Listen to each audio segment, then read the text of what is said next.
This week, I chose The Immoralist by Gide. And I read The Immoralist, and let's get into what we think about it.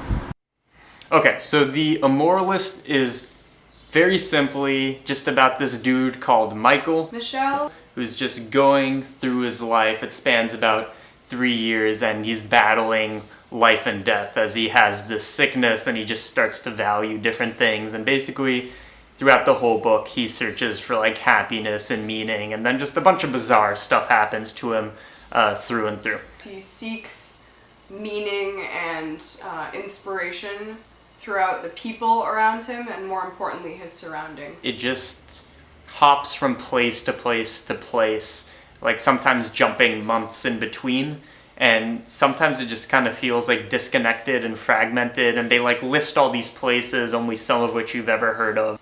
Life gradually ebbs out of Michael as he continues on his travels, because although he recovers from the sickness that he feels earlier on in the book, his mindset has changed so drastically that he can't fully recompensate and really be involved in the life that he once was a part of, and his entire character has changed throughout this experience. There's like moments where he's loving life and moments where he hates it. Like sometimes he has like severe sensitivity to heat and cold, and other times he just like enjoys walking through woods. You can feel it with each chapter. At one moment he's like, yes, I finally found happiness. And he's always seeking, and he's never satisfied. And then another moment he just hates his life and wants it all to end. Generally, something that is very prevalent within the plotline of this is a juxtaposition between the luxury of his own life and the destitution of the people around him.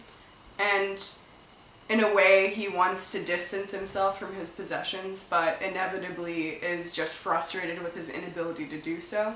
And there's like a balance between him managing his own life and trying to make his wife, Marceline, I think, make her happy to be with him.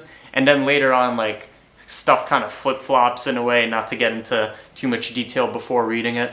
Initially, something that is also not like written clearly in the book is latent themes of homosexuality and pedophilia, which manifests itself within Michael being drawn to like youth while he is sick, and his attraction towards only like male characters.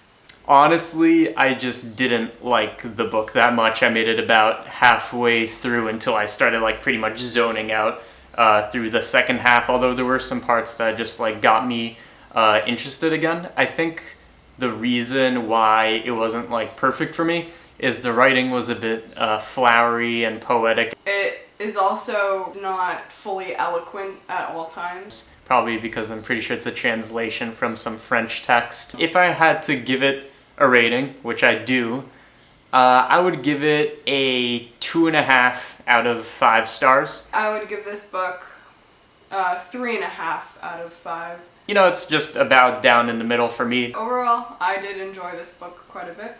Check out The Immoralist.